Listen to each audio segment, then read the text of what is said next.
Every day, women and children are bought, sold, and rented by the hour in one of the largest prostitution rings in India. The red lights, as they are called, are entire districts and neighborhoods consisting of brothel after brothel, filled with women and children who are sold into the flesh trade and then solicited for sex. Many of the women who work here were sold at a young age as orphans or even by their own families. At birth, they are dedicated to Yalama, the goddess of prostitution, and before puberty are given to the Brahmin priests.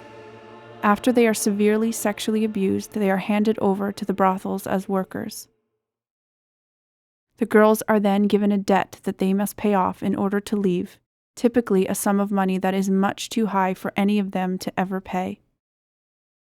These brothels are closely protected by mafia and even local police connections. On our last trip, we were given the rare opportunity to minister to women inside one of the brothels. Our interpreter later told us there were over 500 young girls that were being held in that building in rooms we could not see, including over 200 children trapped in the basement.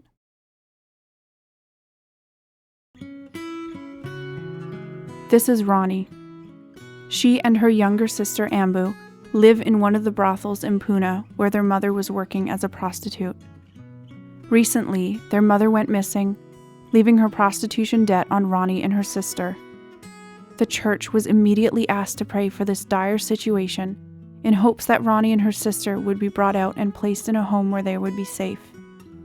We recently received a call from a local doctor working in the area who told us she had seen Ronnie, her sister, and 2 other very young girls in the brothel. She was very concerned that the madam of the house may have already had Ronnie working. The madam has refused to let her go or even sell her because she and her sister are extremely valuable to the brothel. As a church, we need to begin desperately praying for this situation. Let's pray that God gives divine wisdom and a divine appointment so Ronnie and her sister will be released.